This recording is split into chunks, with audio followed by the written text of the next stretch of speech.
Welcome to today's program with the Santa Fe Distinguished Lecture Series. I'm Ron Duncan Hart, and I'd like to welcome Professor Nathaniel Deutsch, who holds the Baumgarten Endowed Chair in Jewish Studies at the University of California in Santa Cruz. His work has been described as brilliant, luminous, and a treasure. He has won the Jordan Schnitzer Book Award and the highly respected Guggenheim Fellowship, and his book, A Fortress in Brooklyn, Race, Real Estate, and the Making of Hasidic Williamsburg, won the National Jewish Book Award. So it's a pleasure for us to have Professor Deutsch here at the Santa Fe Distinguished Lecture Series today, and especially on this topic, which is of such importance for us. Thank you very much, Ron. I want to thank you, and I want to thank everybody who has come out virtually, as it were, to hear me speak tonight about this important topic. This is the book, The Jewish Dark Continent, and this is the Professor Deutsch book about the AnSky expedition. And one of the things that is interesting that struck me, the reference to the Jewish Dark Continent. This comes shortly after, as you mentioned in the book, Stanley's expedition to Africa, which he refers to as a dark continent. Could you talk about that relationship a little bit, how that became applied to the Pale of Settlement? That's a good question. So Shimon Dubnoff, who is considered the sort of founding father of history writing on the Jews of the Pale and Eastern European Jewry. He is the one in the 19th century who applies the term, I should say, dark continent to the Pale of Settlement. So he does take this term, which has a specific origin and is used by European explorers and applied to Africa. And he says, well, the Pale of Settlement is a kind of Jewish dark continent. And what he means by that is a couple of things. One is that it's a territory that has yet to be explored, and he calls on others to explore it. I mean, he himself writes about it, but it's such a vast territory with so much Jewish history and such a large Jewish population that he feels like he's certainly not able to just do it on his own. And he calls on not only people like AnSky, but also on just local Jews living in all of these shtetls to start documenting their own history. The second way in which they start sending in information and materials and stories from their own communities to people like AnSky and Dubnoff in order for them to help to start the process of creating an archive of Jewish life in these places. But secondly, is the notion that somehow the Jewish life there is backwards, is underdeveloped, because of course that was part of what was the original use of the Dark Continent when it came to Africa. There's a kind of modern sensibility that is the person calling another place the Dark Continent is implied is that they are somehow more enlightened, and that the Dark Continent is somehow more backward. And this was a common stereotype that was applied by a variety of people to Jews in the Pale of Settlement. There was certain irony for Dubnoff to do that, because he was actually from the Pale of Settlement himself, but had since left. And you actually see a number of figures who were born and raised in the Pale leave, experience what they would describe as a kind of enlightenment, and then look back on the place where they came from as a somewhat backward place on the one hand, but on the other hand as a place that is still preserving Jewish traditions, which they have come to value and which they seek to document. So that's at least one way of answering your question, Ron. And what I wanted to do today or tonight is to talk about the history of the Jews in Ukraine. It's a long history. It goes back at least 1,000 years, actually to the earliest recorded history of Ukraine, to at least the 10th century. Jews are mentioned in some of the earliest sources on Ukraine as in what is known as Kiev and Rus, as being present, and have lived continuously in this territory, even as the territory has gone through various forms of rule. What you see here, the first slide, is the Pale of Settlement, which was a territory that was not limited to Ukraine, but did include what is now Ukraine, as well as territories all the way up to the Baltic Sea and down to the Black Sea. It's a territory that was formed at the end of the 18th century, with what were called the partitions of Poland. Poland, until the end of the 18th century, was much larger than it is now. And it comprised many parts of what are now Belarus, Lithuania, and Ukraine. And the parts that are in Ukraine were, as a result of those partitions, occupied by the Russian Empire, taken over by the Russian Empire. Other parts were taken over, and some parts of what are now Ukraine actually were taken over by Austria, and then the third power that participated in the partitions was Prussia. And at that time, Russia can be said, or the Russian Empire can be said to have inherited this very large Jewish population. Until the end of this 18th century, Russia had a very small Jewish population. But then as a result of the partitions, it suddenly gets hundreds, in fact, if not thousands, of Jewish communities.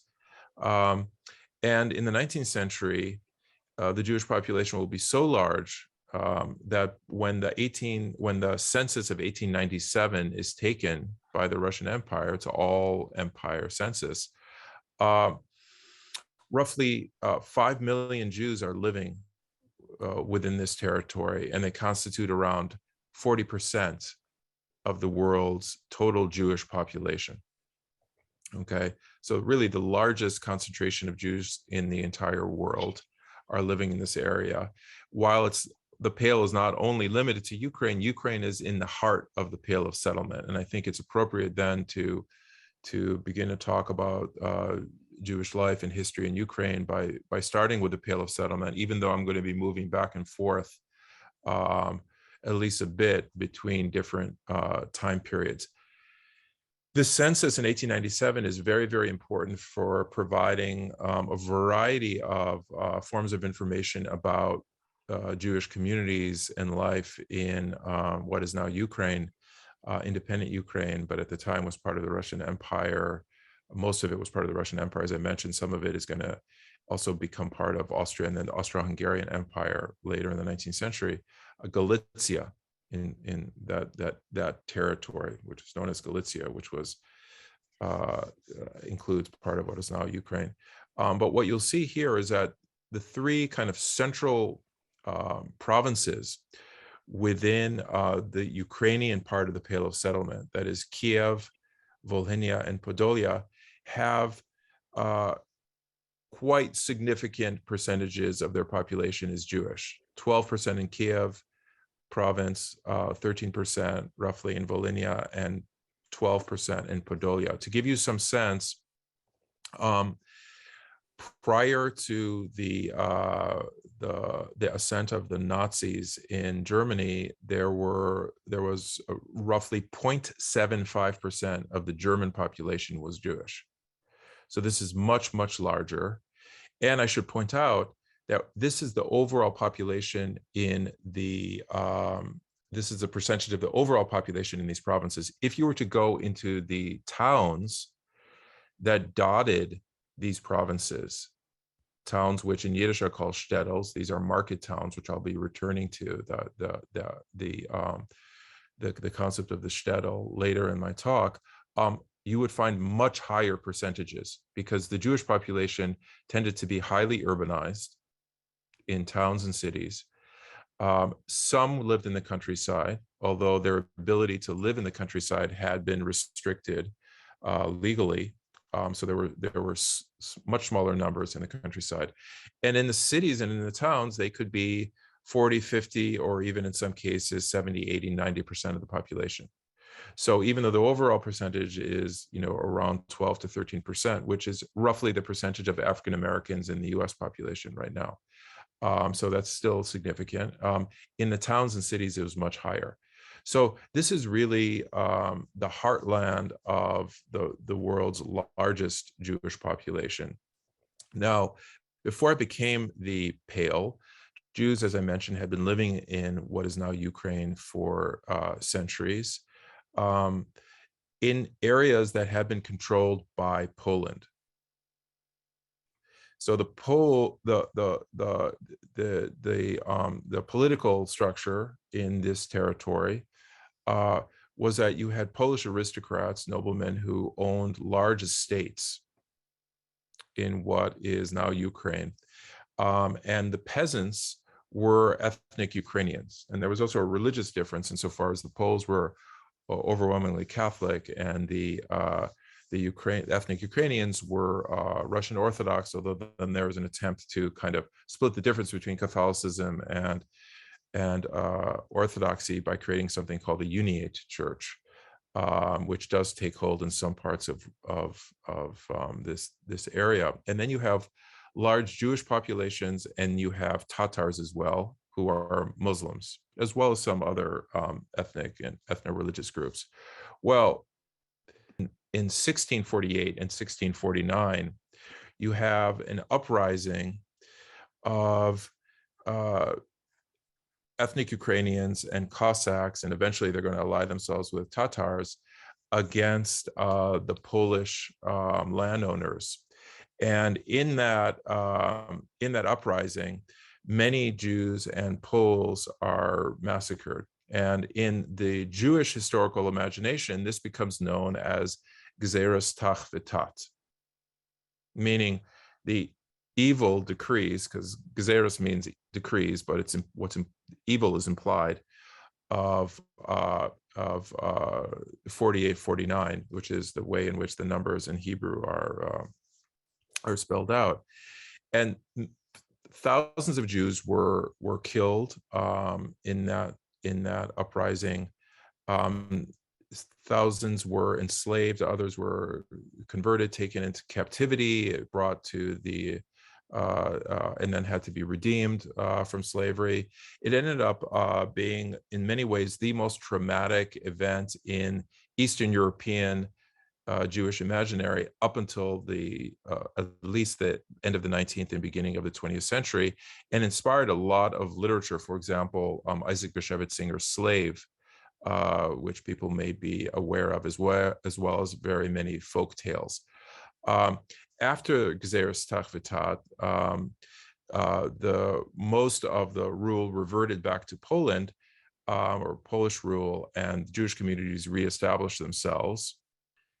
In the same territory, the Jews had quite a bit of autonomy, and something called the Vad Arba Artsot, the Council of the Four Lands, was established, and it existed until 1764.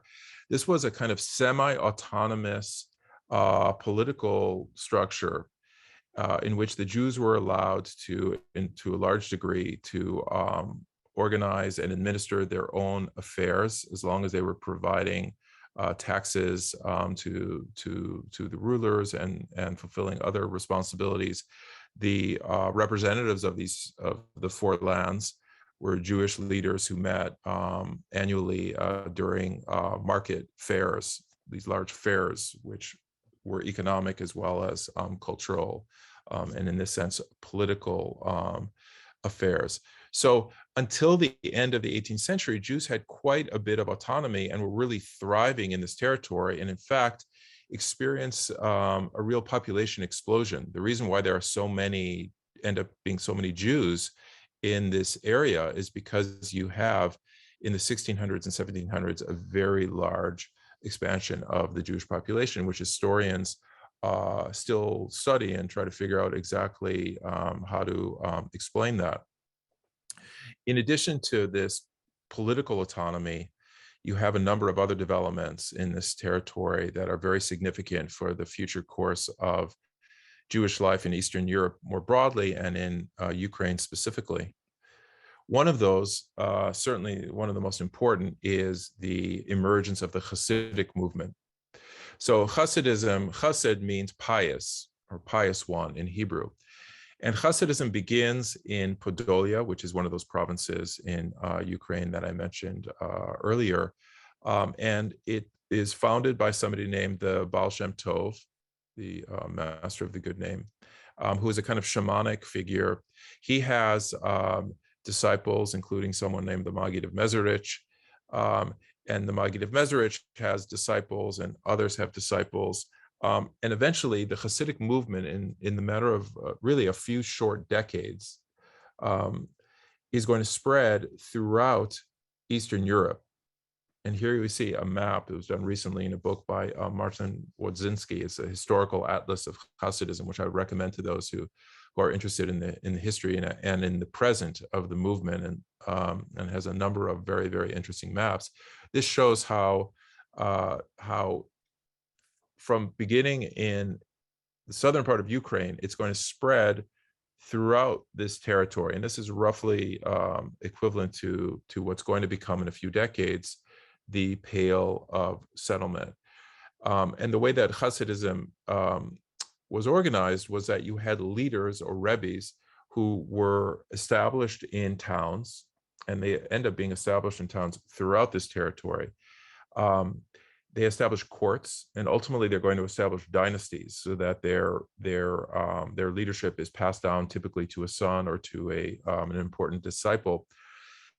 In addition, they have what might be described as kind of franchises. That is to say that they have shtetl, or small synagogues, which are established by followers in communities throughout this territory. And the rebbes communicate with those followers by sometimes visiting their followers in different communities, by sending emissaries.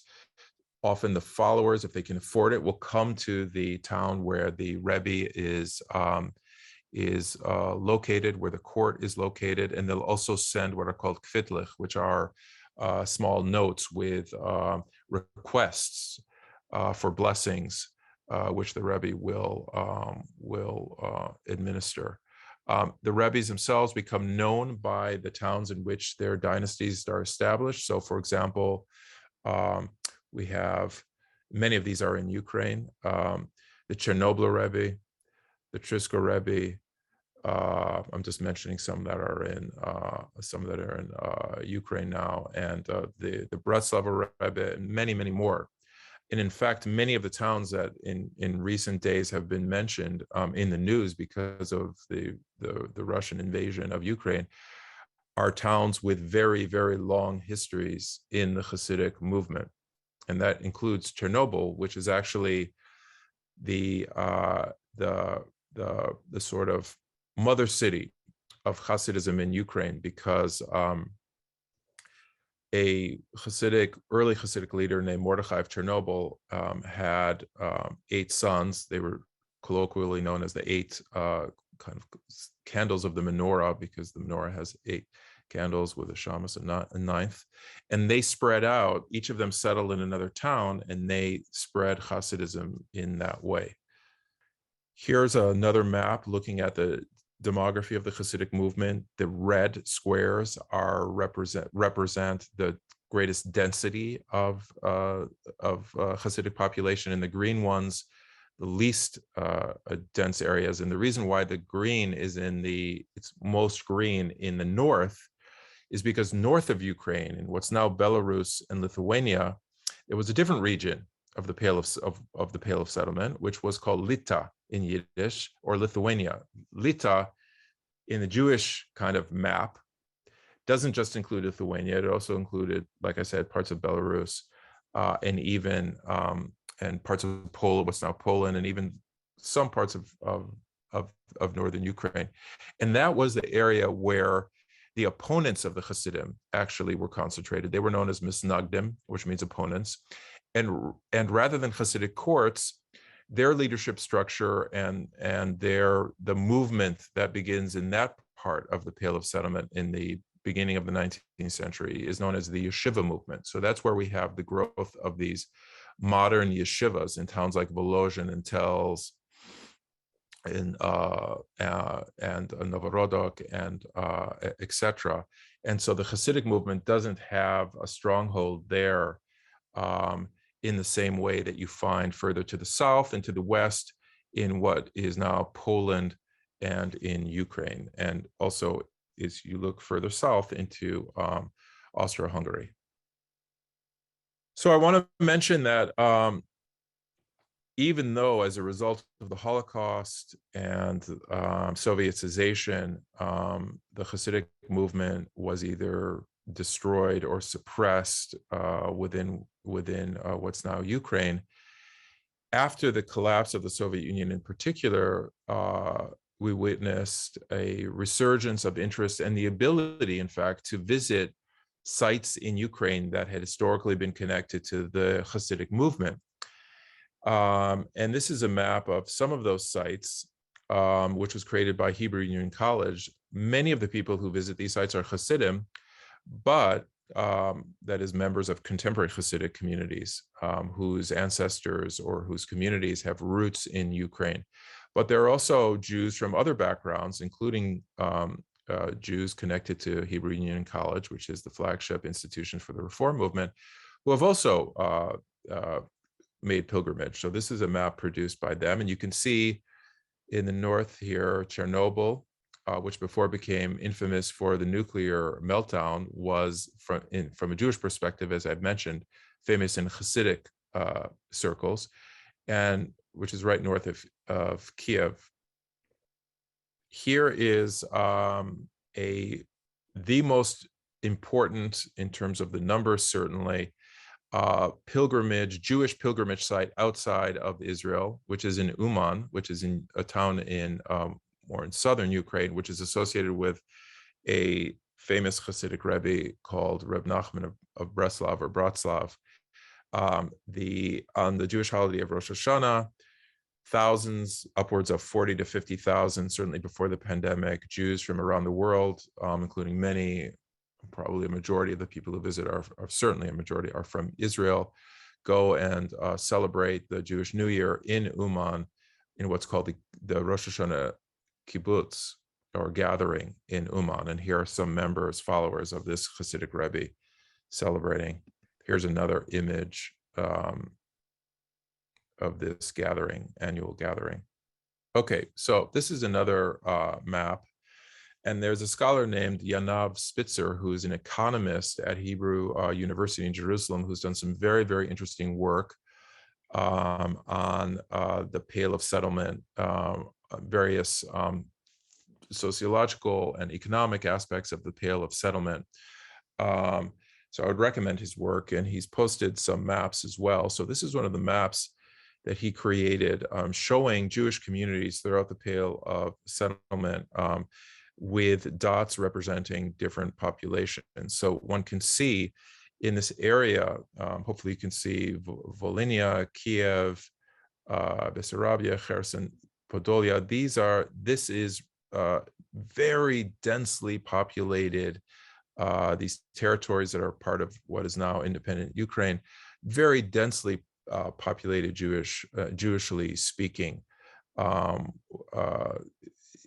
It's almost, it's extraordinary to imagine the area that is now, subject to the Russian invasion and to the bombardments and so on, was not so long ago just absolutely full of Jewish communities of different sizes. And there are still Jews who are living in Ukraine, of course. I think it's considered the 5th largest Jewish community in Europe right now. But in size and in many ways in cultural significance, nothing compared to this map, which is based on the 1897 census that I mentioned before.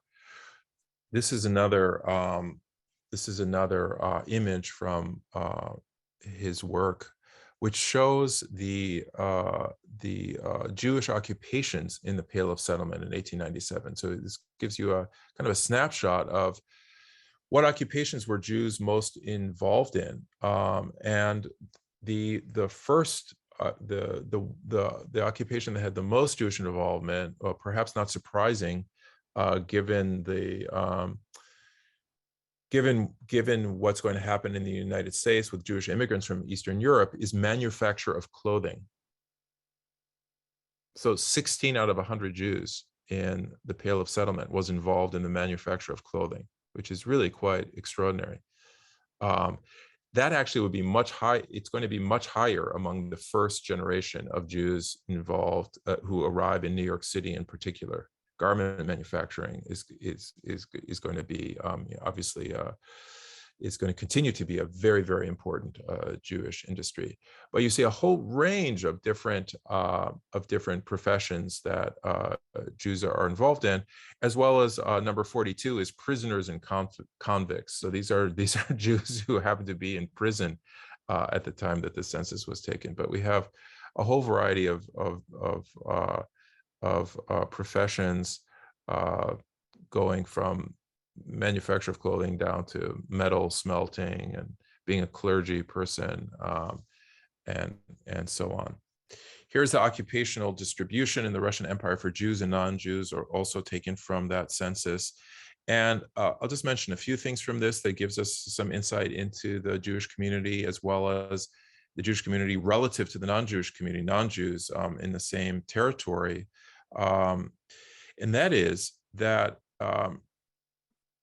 throughout this area, and especially actually in the territories that are part of what's now Ukraine, so it's the Southwest, the non-Jews are heavily involved in agriculture. That is the economic activity that they're most involved in. In the Southwest provinces, we have 0.68, so 68% of the non-Jews are involved in agriculture.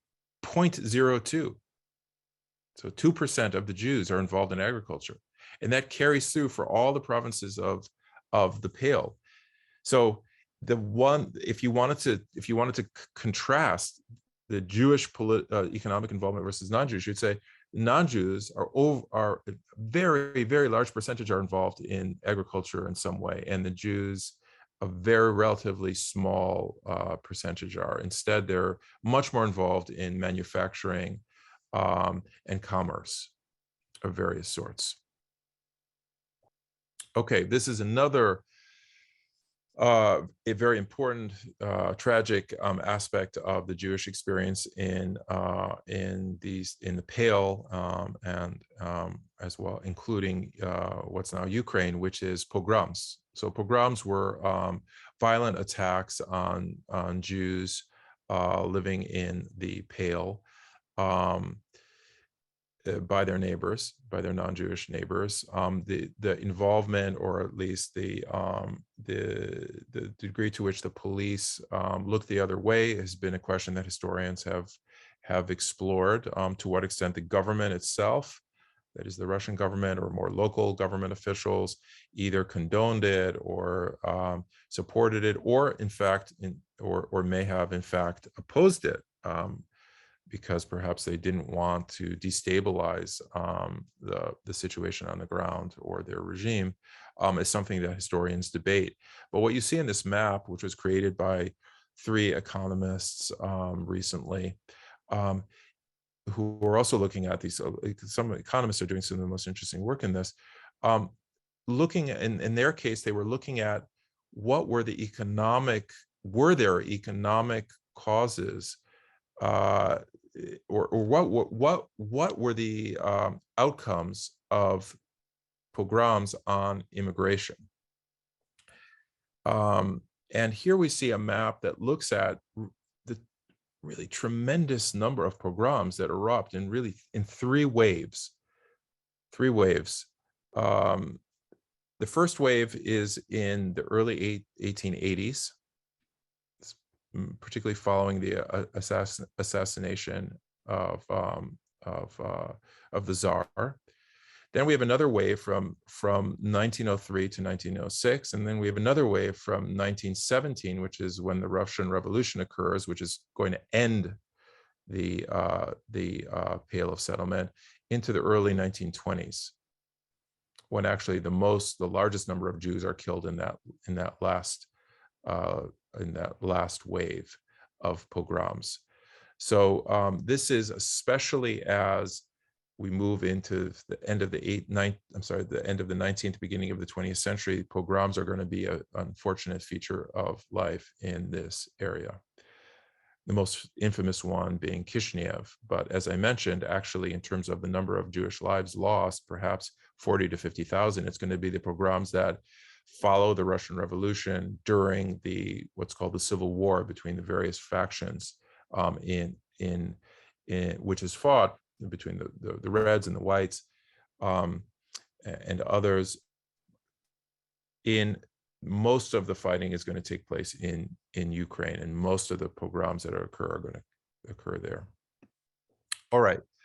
So I do want to mention something that I've worked on quite a bit.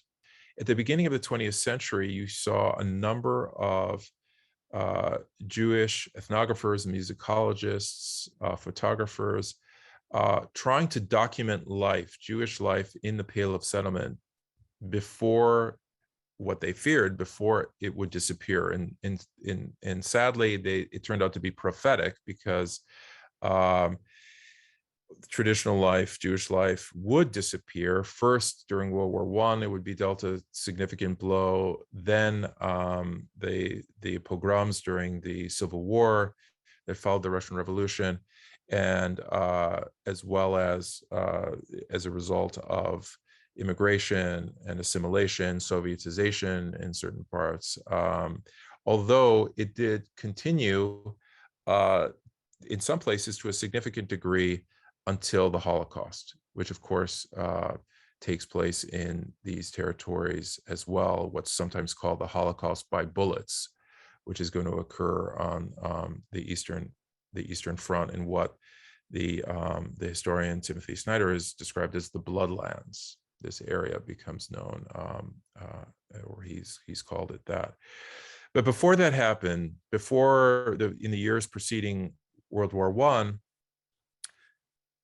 an expedition into the Pale of Settlement, and especially into those three provinces, Kiev, Podolia, and Volhynia, which contained some of the oldest Jewish communities and some of the most long-standing Hasidic communities as well.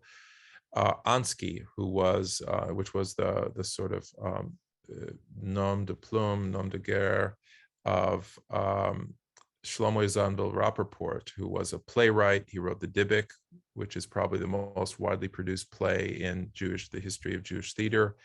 He's a songwriter, and he became an ethnographer as well. And he led an expedition for 3 seasons into this area to document Jewish life before it disappeared. And here's AnSky with 2 of the other people who accompanied him, a musicologist, Yoel Engel, a artist, Shlomo Yudovin, who took photos and also did drawings. Here is members of the expedition in the field. They're using wax cylinder recording to record people telling stories, singing songs. They recorded hundreds of stories. They recorded hundreds of songs. Many of these songs and stories the recordings still exist. Here's a klezmer band. So among the cultural traditions that they were trying to preserve for posterity were different musical traditions, both cantorial traditions, folk songs, and of course, klezmer. One of the towns they visited was a town called Ludmir, or Volodymyr Volinsky, as it's known in Ukrainian. And this is market day. And I mentioned before that shtetls, so all of these towns that dotted the Pale, including Ukraine, were called shtetls in Yiddish, or shtetl. And probably the best English translation would be market town, because life, certainly commercial life, was organized around regular market days, and when the peasants who were non-Jewish would bring their agricultural products into the market, and they would buy goods typically from Jewish merchants, and they would exchange stories and so on. This was one of the towns that AnSky visited. Here's a synagogue. So some of the synagogue architecture in particular, whether it's wooden synagogues or this is what's considered a fortress-style synagogue in another town that the AnSky expedition visited, were beautiful, and in some cases they survived, though in many cases they were destroyed either during the Civil War, World War I, or in many cases during the Holocaust. This is another shtetl, Kremenetz. This is sort of a classic scene of housing that Jews lived in, so you can get a sense of what that looked like, as well as this is also another market. This says in Hebrew below, and in Yiddish, Hashuka Yashan, the old market, or the Alter Mark in Yiddish. And I'm actually going to end with this image. One of the most important aspects of the Jewish ethnographic expedition that AnSky led was that for the first time, he documented Jewish women's experiences on the ground. Most of the historical work that had been done on Jewish lives in Eastern Europe focused on the lives of Jewish men, and even then, the lives of the Jewish elite, the rabbinic elite.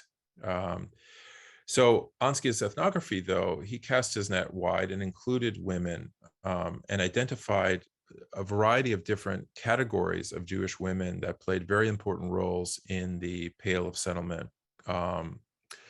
And one of them were professional Jewish women mourners, or klogmutters. These were women, and this is a photograph taken during the AnSky expedition in a Ukrainian town called Nemirov. These were Jewish women, typically older women, who would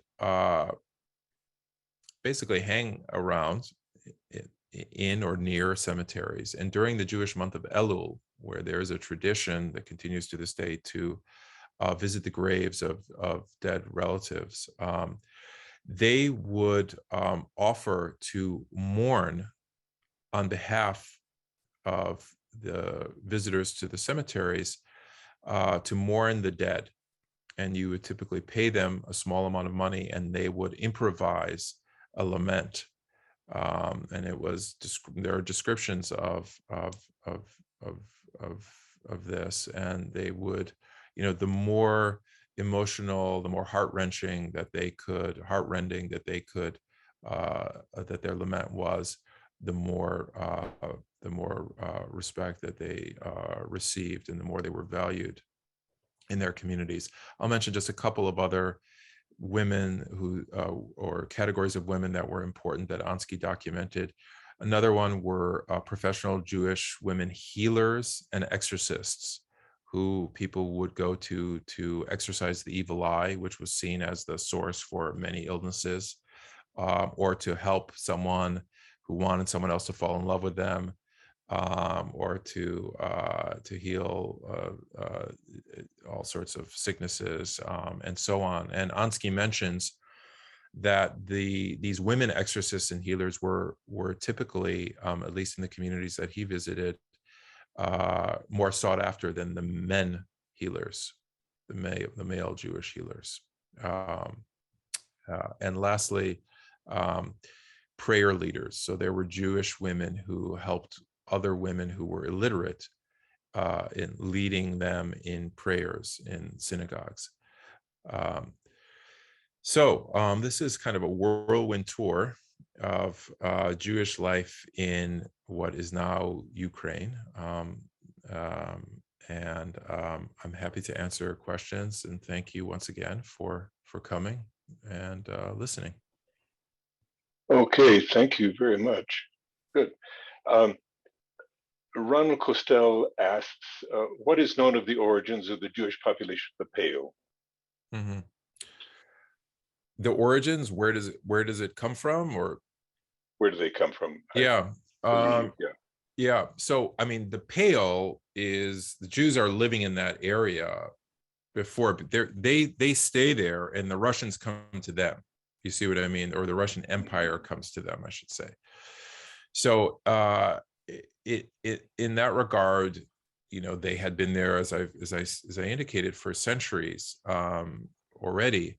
Now, where they were from before is a good question, and that's something that different scholars have looked at, whether or not certainly there was movement from the west, from what's now Poland, and prior to that from what's now Germany, from medieval Ashkenaz, it's called, to moving eastward, and that is one source of the Jewish population. It's possible that some of the Jewish population were Jews who were Khazars, who were converts to Judaism in what was known as Khazaria, which was a kingdom south, further south. Although now many scholars think that if there were conversions, it probably wasn't large scale conversions. It's possible that there were some local conversions to Judaism from Slavic populations, maybe Byzantine Jews from the Byzantine Empire who had migrated there as merchants. That might be the earliest stratum of the Jewish population. Probably in terms of numbers, the largest source would be Jews who start out in medieval Ashkenaz, and then as a result of both economic incentive as well as being driven out by persecution, move eastwards across and bring Yiddish with them. Several people are asking if you could explain what the Pale of Settlement means specifically. Why called Pale? Mm-hmm. Mm-hmm. That's the English phrase for Russian and Yiddish. There's names for the Pale in Russian and Yiddish, Chorta Osedlosti and Tchuma Moshev. So it's the area of settlement of and Pale. Some scholars have studied that. It may have some relationship to the English phrase "beyond the pale" is related to this. I think it's a marker that was used. Maybe the original context was in Ireland to mark borders.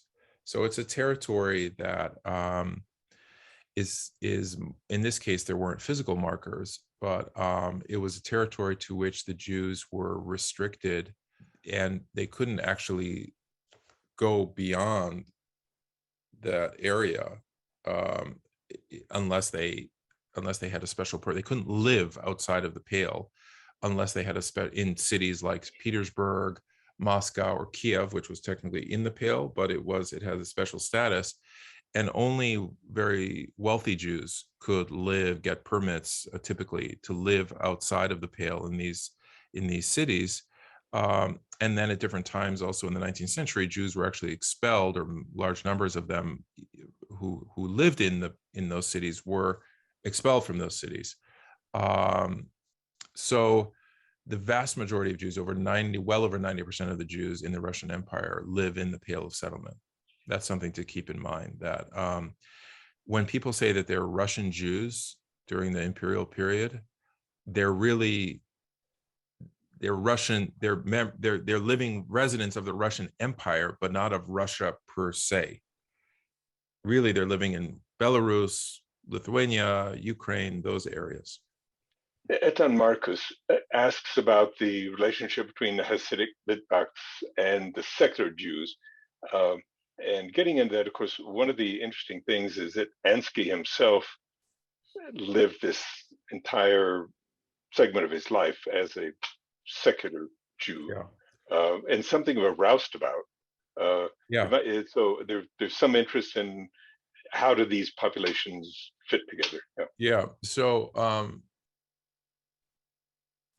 already in the 1870s, and then with what's called the Russian populist movement, and then in which a significant number of Jews become, or significant number of Russian populists are Jews, and then later with the rise of different left-wing political parties, whether it's communists or socialist revolutionaries, or the Bund, which is a Jewish socialist workers' movement, or labor Zionists, some of whom are Marxist Zionists. You'll see extensive Jewish involvement in a wide range of both Jewish and non-Jewish, especially left-wing political movements throughout the Pale of Settlement, including what's now Ukraine. The relationship of those Jews to, let's say, the yeshiva Jews who are, let's say, who are participating in the yeshiva movement to some degree, or the Hasidic movement, is complicated, because actually you find members of the same family. Typically, you find members of the same family, one of whom might go to yeshiva and the other one might be a communist, or one of them might have been a communist. I'm sorry, one of them might have gone to yeshiva and then become a communist. You have the children of Hasidic rabbis joining the Bund, or becoming communists, or becoming Zionists. You have a lot of movement. You have one child might be a Zionist, another one might be a communist, another one might be a Bundist, another one might be remain Hasidic. So in the period leading up to World War I and the Russian Revolution, especially, you saw on the one hand the development of these secular political, in some cases Jewish political movements, but at the same time the survival of these let's say more traditional kind of forms of Jewish expression, Hasidism, the yeshiva movement, and to some extent even the revitalization of those movements. So it's not as if one, the rise of one made the other one disappear, although there were conflicts. Having said that, there were conflicts between them, and certainly what's going to become known as the Haredi segments of Jewish society in Eastern Europe, including in the Pale, are ultimately going to try to suppress or limit the growth of socialists and Zionists within the Jewish community. Of course, the socialists and Zionists will often mock or criticize the Hasidim and the yeshiva students in a variety of ways as well. You mentioned at one point writing down the people's Torah, chapter 3 in the introduction. How did that fit into AnSky's view of what he was doing? Yeah, so AnSky described what he was doing as writing down the Torah Sheba'al Peh, the oral Torah that the common people, that the Jewish folk had created. And this was one of the, I think, his most radical kind of innovations, was to say that not only was there an oral Torah that the rabbis had produced, for example, the Talmud, right? That's considered, sort of the center of the oral Torah traditionally, but that common people in the shtetls, in the Pale of Settlement, had actually produced a kind of oral Torah themselves. That is, all of the folk tales, the songs that they sang, the games that they played, all of the folk traditions were a kind of oral Torah. And his goal was to record that oral Torah. That's what he said he was doing, and to preserve it for posterity. So that's what I call the people's Torah, is really that oral Torah that he says the common people or the common folk are producing. One of the questions that does come up is about can you talk about the issue of modernization that was happening in the Pale of Settlement as we get into the 20s and 30s? What was happening after the big migration out? The problem of the May laws, and what happened after World War One? Yeah. So at the beginning of the 1880s, in response to what is perceived by Russian authorities, government authorities, as Jewish involvement in anti-government activities, they passed a series of laws called the May laws, which actually remove rights and impose restrictions on the Jewish community in Russia, or in the Russian Empire. The history of what's called the emancipation of the Jews in the 19th century is often portrayed as one of moving from fewer rights or lack of rights to more and more rights, up to and including citizenship. But what happens at the end of the 19th century in Russia is that Jews actually experience a diminution of rights and an imposition of more restrictions. And then that is also combined, chronologically speaking, and in other ways, with the outbreak of pogroms. And so it is these factors actually end up radicalizing more members of the Jewish communities, rather than limiting that activity or diminishing that activity. I think it's very likely that encourages more and more Jews to become more radical and to push for some kind of regime change, and some kind of dramatic transformation of Russian society and the place of Jews in it. In addition, it also encourages, along with the economic factors, the immigration of Jews. And 1.5 million Jews from this area end up leaving and immigrating in this period.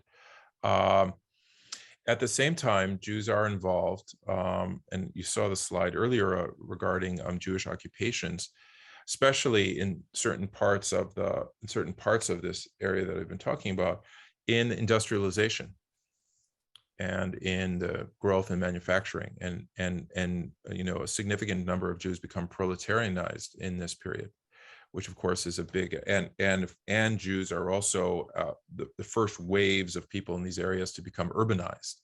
So in a variety of ways, in terms of their political involvement, in terms of their economic involvement, in terms of their urbanization, in terms of immigration, they are kind of at the forefront of modernization in this territory, and as a result often become the target of those political forces on the right who are anti-modernity, or who are critics of modernization and of modernity.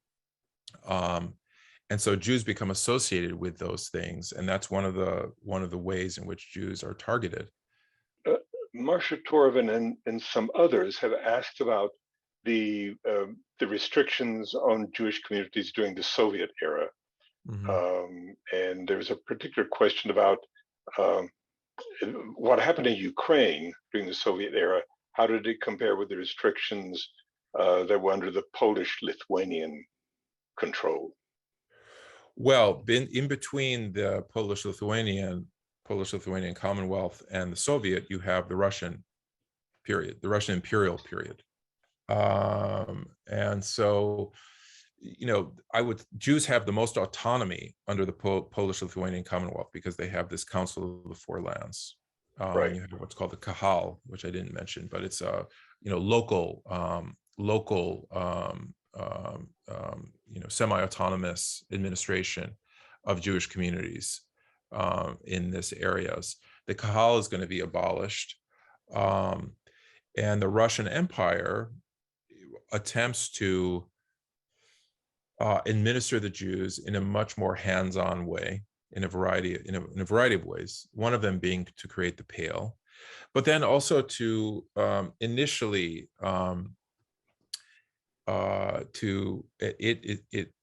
it sees it at the beginning part of the 19th century as trying to reform the Jewish communities or the Jews in the Pale in a variety of ways, through education,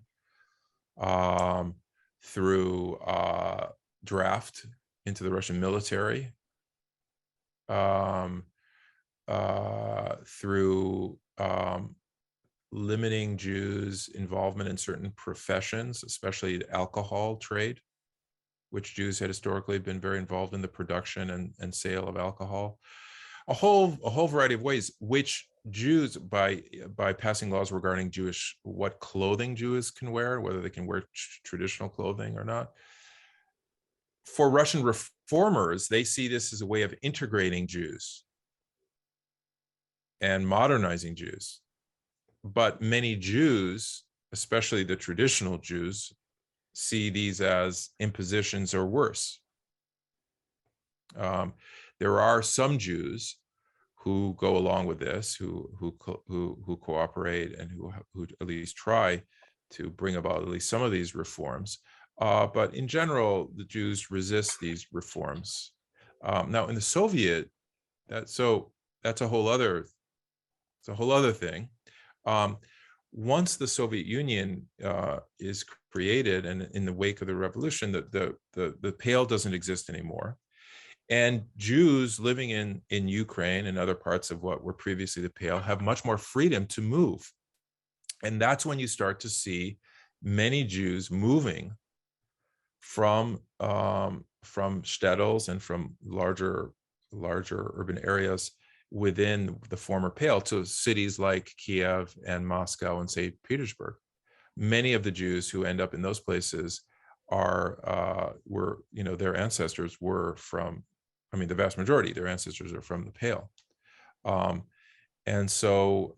there are still Jewish communities that remain in Ukraine during the Soviet period. And as I mentioned, those communities are really on the front lines during the Nazi invasion of the Soviet Union. And that's where you have, many of these towns I showed at the end, the slides from those towns that AnSky visited during the expedition, those were the sites of ghettos, ghettoization, of mass murders.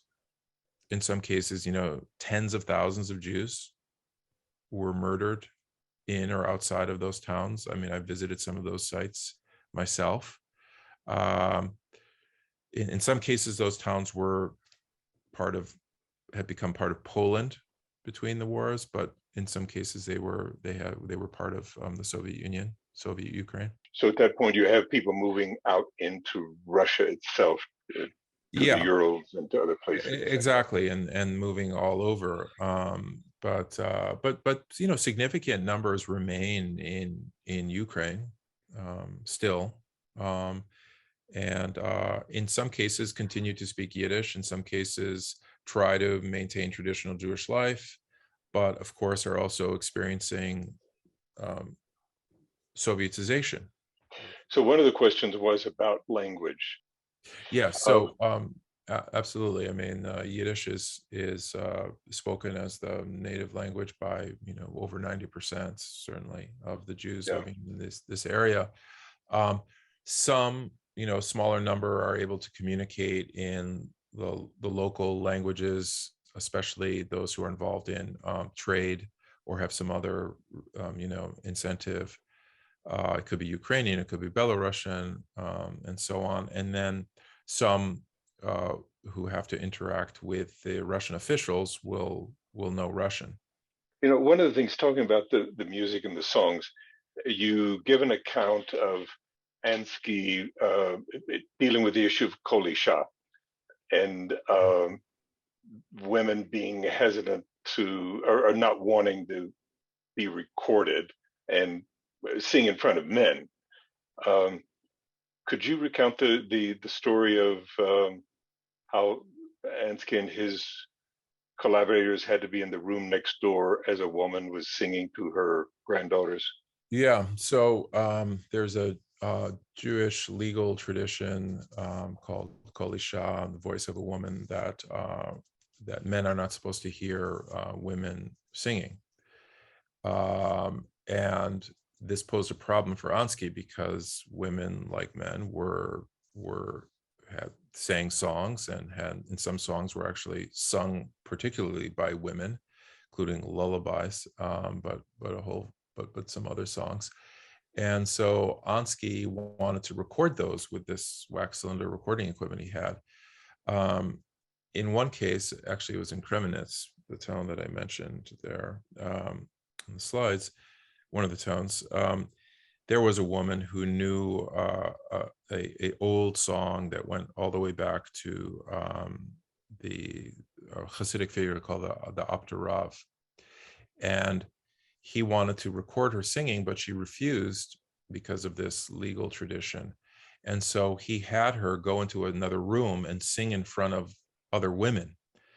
And she wasn't aware, but he was recording her singing with this recording equipment in another room. And he actually used a variety of forms of subterfuge, I guess you could say, to get access to different kinds of traditions, folk traditions, including when people didn't always want to share it with him. The ethics of what he was doing now, would almost certainly, in some cases, probably not pass muster with various university committees and so on. But he was out in the field. There was no one overseeing him, and he was desperate to get these document these things before they disappeared. One last question. Between AnSky's work and later what Yivo was to do, there was a little bit of a gap, but almost an overlap. Could you talk about that, the relationship between his work and Yivo's work later? Yeah. Yes. So they are connected. AnSky actually, there were local sort of ethnographic societies or societies of collectors of folklore called Sammlers. That's how you say collectors in Yiddish. In honor of AnSky, after AnSky died in 1920, that were established. And around the same time, you see the creation of Yivo, which still exists. It goes from Vilna to the United States, and they're able to save. It's a really remarkable story. A lot of, not all, but a lot of the materials that they had started collecting already in Eastern Europe, and bring them to the United States. And now it forms the core of the Yivo collection in New York City. Well, some of AnSky's materials became part of the Yivo collection. So there was both the kind of parallel development of different collector societies, devoted to collecting Jewish folklore and folk traditions, and Yivo was part of that broader movement to do so. And then in terms of the AnSky materials specifically, some of those materials, as I mentioned, end up there. Some end up in the State Ethnographic Museum in what's now Petersburg. Some end up much of it ends up in the Vernadsky Library in Kiev, where it is today, and hopefully safe there. And some in the Yivo collection in New York. Right. So his materials are divided basically between Kiev, St. Petersburg, and New York. Yes, there may be a little bit elsewhere, maybe in Moscow, but those are for sure the main collections are there. Yeah. Professor Deutsch, thank you so much for this talk today and leading us through this history and the life of people particularly in the Jewish Ukraine, and this look at AnSky's expedition, which documented and has left so much information from that. My pleasure. Thank you. And thank you to everyone who has been here today, and we look forward to seeing you in the next program. Good night.